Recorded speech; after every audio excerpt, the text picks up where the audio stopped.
বন্ধুরা আসসালামু আলাইকুম, কেমন আছেন? আশা করি ভালো আছেন। বন্ধুরা, ইরান আবারও চমকে দিয়েছে পুরো বিশ্বকে। জানা গেছে তারা সম্প্রতি উন্নত মানের আয়রন ডোম রাউটার কিনেছে, যা শুধু একটি যোগাযোগ যন্ত্র নয়, বরং আধুনিক যুদ্ধে প্রযুক্তির নতুন একটি অধ্যায়। এই রাউটারটির মাধ্যমে ইরান এখন তাদের সামরিক যোগাযোগ, ডেটা এনক্রিপশন এবং স্যাটেলাইট সংযোগ আরও শক্তিশালী ও নিরাপদ করে তুলতে যাচ্ছে। বন্ধুরা, এই আয়রন ডোম রাউটার নামের প্রযুক্তিটি মূলত বেলজিয়াম ইঞ্জিনিয়ারিংয়ের অনন্য উদাহরণ, যেটা সাইবার যুদ্ধের ময়দানে এক প্রকার অদৃশ্য ডাল হিসেবে কাজ করতে পারে। এটি এতটাই উন্নত যে শত্রুপক্ষ কোনোভাবে ইরানের সামরিক সার্ভার বা ইন্টারসেপ্ট সিগন্যাল ট্র্যাক করতে পারবে না। বিশেষজ্ঞরা বলছেন, বন্ধুরা, এই রাউটার ব্যবস্থার মাধ্যমে ইরান তাদের ইলেকট্রিক ডিফেন্স ওয়াল আরও শক্ত করে ফেলেছে। ইরানের প্রতিরক্ষা মন্ত্রণালয় এক কর্মকর্তা গোপনে জানিয়েছে, এই নতুন আয়রন ডোম রাউটারটি মূলত এক ধরনের মাল্টিলেয়ার এনক্রিপশন সিস্টেম, যা একসাথে 30টি ভিন্ন ডেটা চ্যানেল পরিচালনা করতে পারে। প্রতিটি চ্যানেল আলাদা কোডে সুরক্ষিত থাকে। এর মানে হলো কোনো বিদেশি গোয়েন্দা সংস্থা যদি একটি চ্যানেল হ্যাকও করতে চায়, তবু তাদের সামনে 29টি অদম্য দেওয়াল থাকবে। এই প্রযুক্তি ইরানকে শুধু সাইবার সুরক্ষা নয়, বরং ড্রোন কমান্ডার সেন্টার, ক্ষেপণাস্ত্র নেটওয়ার্ক, এমনকি পারমাণবিক গবেষণা কেন্দ্রের সংযোগকেও অবর্তভাবে সুরক্ষিত রাখবে। বন্ধুরা, আন্তর্জাতিক বিশেষজ্ঞরা ইতিমধ্যে বলেছেন এটি ইরানের ডিজিটাল সার্বভৌমত্বের একটি বিশাল পদক্ষেপ। অন্যদিকে যুক্তরাষ্ট্র এবং ইসরায়েল এই ঘটনার গভীর উদ্বেগ প্রকাশ করেছে। ওয়াশিংটন মনে করছে ইরানের এই নতুন রাউটার আসলে তাদের সাইবার যুদ্ধের জন্য নতুন যুগের সূচনা। বন্ধুরা, জানা গেছে এই প্রযুক্তি ব্যবহার করে ইরান এখন তাদের ক্ষেপণাস্ত্র, ড্রোন নিয়ন্ত্রণ এমন এক গোপন নেটওয়ার্ক সরিয়ে নিচ্ছে, যা বাইরে থেকে কেউ শনাক্ত করতে পারবে না বললেই হয়।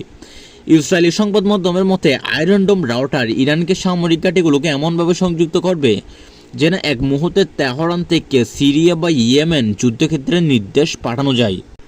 বন্ধুরা, ইউরোপের প্রতিরক্ষা চক্র বলছে এই রাউটারটি ইরানের প্রযুক্তিগত স্বাধীনতার প্রতীক। কারণ এতদিন তারা বিদেশের সার্ভারের উপর নির্ভর করত, এখন তাদের নিজস্ব এনক্রিপশন সক্ষম নেটওয়ার্ক, তারা সম্পূর্ণ স্বাধীন।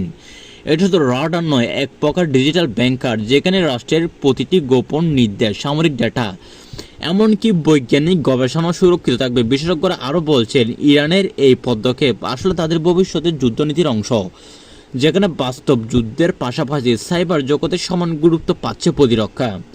বন্ধুরা, কেউ কেউ বলছে এই রাউটার এখন ইরানের অদৃশ্য ডাল। যুদ্ধক্ষেত্রে যেমন লৌহ প্রাচীর আয়রন ডোম ইসরায়েলের প্রতিরক্ষা শক্তির প্রতীক, ঠিক তেমন ইরানের আয়রন ডোম রাউটার তবে তাদের সাইবার যুদ্ধের ডাল। কারণ এখানে শুধু গতি বা সিগন্যাল শক্তি নয়, আছে এক ধরনের আত্মরক্ষামূলক বুদ্ধিমত্তা, যেটি নিজে নিজে শত্রু ট্র্যাক শনাক্ত করতে পারে এবং মুহূর্তে নেটওয়ার্ক পথ পরিবর্তন করে দেয়।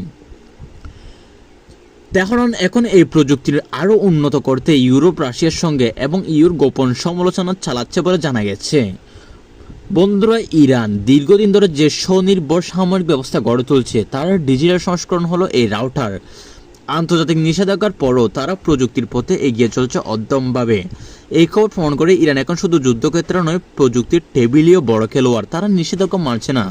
যুক্তরাষ্ট্র অনেক বছর আগে থেকেও তাদের ভিতরে একটি নিষেধাজ্ঞা প্রকাশ করলেও তারা সেটিকে বর্তমানে গুরুত্ব দিচ্ছে না। রাশিয়া, চীন, ইরান মিলে বিশ্বকে তাক লাগিয়ে দিচ্ছে নিষেধাজ্ঞাকে পরোয়া না করে। বিশ্ব যখন এখনো ভাবছে খেয়ে খাওয়ার উপর সাইবার আক্রমণ করবে, তখন ইরান তৈরি করেছেন নিজেদের সুরক্ষিত ইন্টারনেট সাম্রাজ্য। এখন রাউটার দিয়ে তারা যেন তুলে আনছে নিরাপত্তা, প্রতিরোধ আর গৌরবের নতুন অধ্যায়। বন্ধুরা, হয়তো একদিন ইতিহাসে লেখা থাকবে, যেদিন ইরান আয়রন ডোম রাউটার কিনল, সেদিন থেকে মধ্যপ্রাচ্যের সাইবার যুদ্ধের মানচিত্র বদলে গেল।